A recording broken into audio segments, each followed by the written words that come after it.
Hello दोस्तों।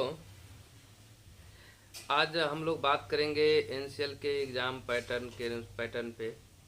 इसका क्या एग्ज़ाम पैटर्न है, क्या सिलेक्शन, कितने नंबर पे सिलेक्शन हो सकता है, क्या मतलब इसका प्रोसेस है। फॉर्म तो अभी फिलअप हो रहा है। अभी देख रहे हैं कि बहुत सारे मेजोरिटी में वैकेंसी आई है डिप्लोमा वालों के लिए।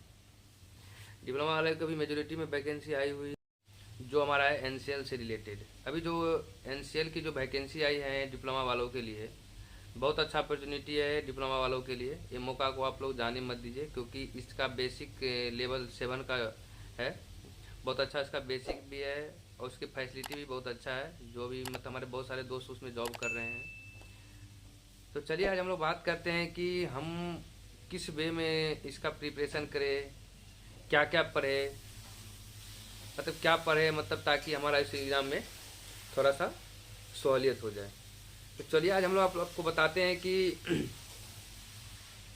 हमारा जो सिलेक्शन प्रोसेस है उसके अकॉर्डिंग हमें कैसा तैयारी करना चाहिए, क्या क्या पढ़ना चाहिए अभी के टाइम में। अभी बहुत सारे लोग बोलते हैं कि कंसेप्ट से पढ़ना चाहिए सारे चीज़। बहुत सारे लोग अलग अलग तरीके से अपने अपना राय विचार देते हैं। मैं अपना एक्सपीरियंस बता रहा हूँ, क्योंकि मैंने भी बहुत अपना स्ट्रगल करके अपनी। हेलो दोस्तों, आज हम लोग एक महत्वपूर्ण टॉपिक पे बात करने जा रहे हैं। जो भी हमारी लेटेस्ट में जो वैकेंसी आई एनसीएल की, उससे रिलेटेड हम लोग कुछ बात करने जा रहे हैं। देखिए, अभी डिप्लोमा वालों के लिए सबसे मेजोरिटी में जो वैकेंसी आई है एनसीएल की, उस पर हम लोग आज चर्चा कर रहे हैं। सबसे महत्वपूर्ण बात है कि इसका जो सिलेक्शन प्रोसेस है एक सिंगल एग्ज़ाम के थ्रू है। ऐसी बहुत कम वैकेंसी आती है जो सिंगल एग्ज़ाम के थ्रू आपकी सिलेक्शन होती है। तो इस मौका को आप लोग नहीं जाने दीजिए, इसको आप सीरियस लीजिए। सबसे और एक महत्वपूर्ण बात है कि इसमें निगेटिव नहीं है।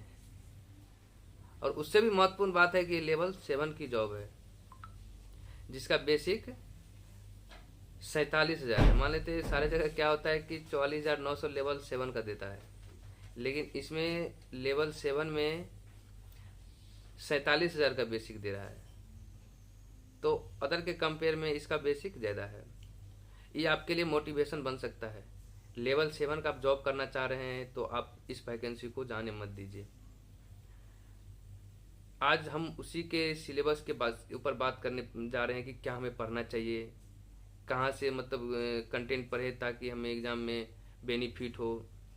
पढ़ने के लिए तो बहुत सारे लोग बहुत सारे चीज़ पढ़ रहे हैं। कोई जेबी गुप्ता पढ़ रहे हैं, कोई राजपूत पढ़ रहे हैं, कोई वीके मेहता पढ़ रहे हैं, कोई अदर अदर नोट्स पढ़ रहे हैं। बहुत सारा कोई उस टीचर का पढ़ रहे हैं, कोई उस टीचर का पढ़ रहे हैं। पढ़ना भी चाहिए, हम भी पढ़ते थे। तो हमने जितना स्ट्रगल किया है अपनी लाइफ में पढ़ाई के दौरान, हम भी बहुत सारे चीज़ भटकते थे, इधर भी पढ़ते थे उधर भी पढ़ते थे। तो कुछ बेनिफिट भी हुआ था, कुछ लॉस भी होता था, क्योंकि सही वे में सही कंटेंट नहीं पढ़ पाते थे एक साथ में। कभी थोड़ा दिन ए पढ़ लिए, थोड़ा दिन ओ पढ़ लेते थे, थोड़ा दिन कुछ और पढ़ लेते थे। तो उसमें क्या होता था कि एक प्रॉपर वे में मेरा तैयारी नहीं हो पाता था। तो हमने जो गलती किया है, हम ना चाहते हैं कि आप लोग भी वह गलती को दोहराए। तो सबसे महत्वपूर्ण बात है कि इसमें सिलेबस, जो आप सिलेबस कोई भी एग्ज़ाम आप लोग देते हैं ना, तो सबसे पहले उसका सिलेबस को देखा कीजिए कि उसका सिलेबस क्या है, कितना नॉन टेक है, कितना टेक्निकल है। फिर उसके लिए एक प्लानिंग करिए कि नहीं, हमें इस एग्ज़ाम को निकालने के लिए हमें क्या करना पड़ेगा, किस चीज़ पे ज़्यादा फोकस करनी पड़ेगी। उसकी प्रीवियस ईयर को एनालिसिस कीजिए, जो हम लोग नहीं करते थे। जो हम लोग गलती किए थे कि एनालिसिस नहीं करते थे, बिना देखे, होता है ना कि चलते थे, अंधाधुन पढ़ते थे। तो अंधाधुन पढ़ने से नहीं होता है, लेकिन एक सही वे में पढ़ना चाहिए। अभी कंटेंट आपको सटीक कंटेंट के साथ सही वे में कंसंट्रेट हो करके पढ़ना चाहिए। तो वही सब बात है कि थोड़ा सा अभी कंटेंट, जैसे अभी देखिए बहुत सारे लोग कर रहे थे कि हमें क्या पढ़ना चाहिए एनसीएल के लिए। एनसीएल में तो निगेटिव है नहीं, हम ठकानी मार देंगे, तुक्का मार देंगे तो सुधर जाएगा। तुक्का रेयर केस में ही सुधरता है। तुक्का सबके नसीब में नहीं रहता है। जैसे हम मारे हमें सुधर गया, ऐसा नहीं होता है। कुछ क्वेश्चन होगी जो आपको डाउट होगी, वो भी आप उस क्वेश्चन के बारे में थोड़ा बहुत जानते होंगे तो आप थोड़ा सा ऑप्शन को एलिमिनेट करके उसको आप लगा सकते हैं। तो सबसे सबसे अच्छा बात है कि आपके लिए कि इसमें निगेटिव भी नहीं है।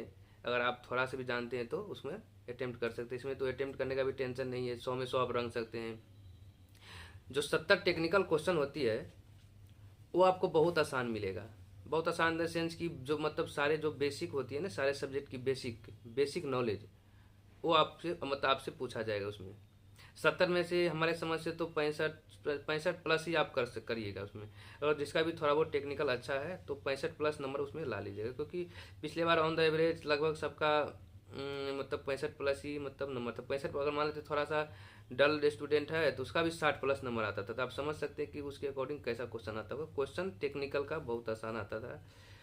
कोई भी एग्जाम में आपका जो मेरिट बनाती है वो आपको नॉन टेक्निकल होती है। टेक्निकल हर स्टूडेंट पढ़ता है, जो डिप्लोमा किया हुआ है, जो बीटेक किया हुआ है, जो उसका टेक्निकल सबका लगभग अच्छा ही होता है। थोड़ा बहुत मतलब जो बच्चा टेक्निकल साफ ही नहीं पढ़ा है तो उनका थोड़ा सा तो दिक्कत है। ऐसे टेक्निकल स्टूडेंट का टेक्निकल सही रहता है, नॉन टेक्निकल पोर्शन थोड़ा सा कम होती है। तो एनसीएल में सबसे महत्वपूर्ण बात देने वाली है कि आप अपने नॉन टेक को जो 30 नंबर की है उसमें कोशिश करिएगा कि हम 25 प्लस नंबर कैसे लाएं। पिछले बार जो कटअप जिसके जिस प्रकार गई है 83 के आसपास गई है, 83 84 ऐसे ही वाले को सिलेक्शन सबका हुआ है। तो आप सोच सकते हैं कि बिना निगेटिव वाले में 80% 83% कटअप, मतलब आप अगर फाइनल मेरिट में आना चाहते हैं तो 85% एनसीएल में मान के चलिए कि 85 नंबर हमको किसी भी हाल में लाना है। अगर क्वेश्चन पिछले पैटर्न के अनुसार रहा तो 85 प्लस भी जा सकते हैं, क्योंकि टेक्निकल तो आसानी रहता है। टेक्निकल में मान लेते हैं 65 नंबर आप बनाते हैं, मान लेते हैं कि ऑन एवरेज 65 नंबर इधर मान लीजिए और 25 नंबर इधर मान लीजिए, तो कितना हो गया, 90 के अप्रॉक्स हो गया। तो उसी में से आप मार्जिन लेके चलिए, 5-10% वेरी करता है इधर उधर। तो आप हमेशा मतलब एनसीएल अगर आपको क्वालिफाई करना है तो 85% नंबर आपको लाना पड़ेगा, टेक्निकल और नॉन टेक्निकल मिला करके। और जैसे ही आप एग्ज़ाम क्वालिफाई कीजिएगा आपकी ज्वाइनिंग हो जाएगी, क्योंकि उसमें तो कोई सेकंड पेपर भी नहीं है, ना इंटरव्यू है, डायरेक्ट ज्वाइनिंग है। सबसे अच्छा जॉब है इसमें भी। हमारे कुछ दोस्त लोग जॉब कर भी रहे हैं उसमें। अगर आप लोग कहिएगा तो मैं उनसे बात भी करा दूंगा आपको, कभी मतलब ऐसा बात हुई तो। और बहुत सारे लोग कह रहे थे कि हमें राजपूत पढ़ना चाहिए। हाँ, एक बार राजपूत अगर एनसीएल के एग्जाम देने जा रहे हैं तो आप राजपूत को जो भी ऑब्जेक्टिव बुक है राजपूत का, एक बार उसको ओवरव्यू देख करके ही जाइए, क्योंकि वो छोटा छोटा क्वेश्चन उसमें बेसिक क्वेश्चन ज़्यादा दिया हुआ है, थ्योरेटिकल क्वेश्चन।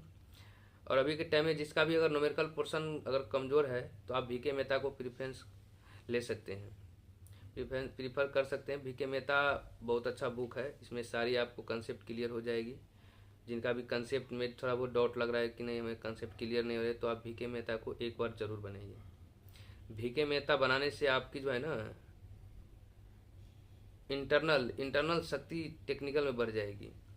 क्योंकि मैंने भी बहुत गलती किया है कि थोड़ा बहुत बनाते थे, जब न्यूमेरिकल की बात आती थी तो उसको छोड़ के आगे बढ़ जाते थे। तो छोड़ना नहीं है, भले ही टाइम लगेगा। आप एक क्वेश्चन को अगर एक बार बना लीजिएगा तो नेक्स्ट टाइम से उस क्वेश्चन को बनाइएगा तो आपको टाइम बहुत कम लगेगी।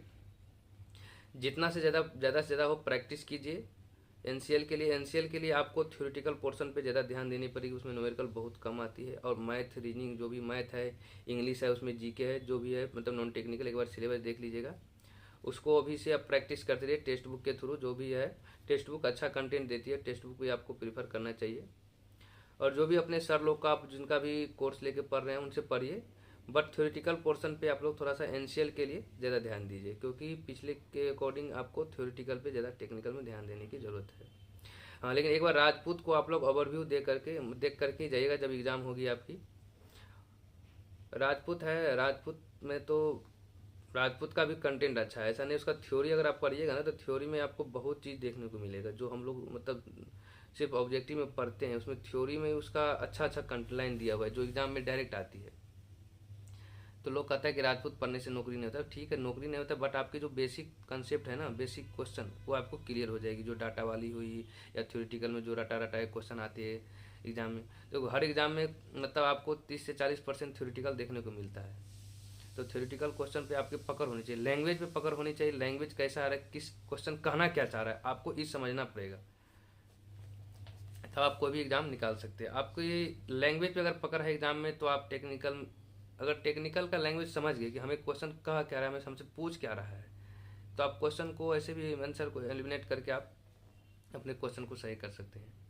चलिए, बहुत बहुत धन्यवाद। अगर आपको और कुछ जानकारी लेना हो पढ़ाई से रिलेटेड, तो आप कमेंट कीजिए, फिर आपको बताएंगे। क्योंकि आप जिस रास्ते पे अभी आ रहे हैं उस रास्ते से तो हम उस रास्ते पे स्ट्रगल करके भी आगे आए हैं।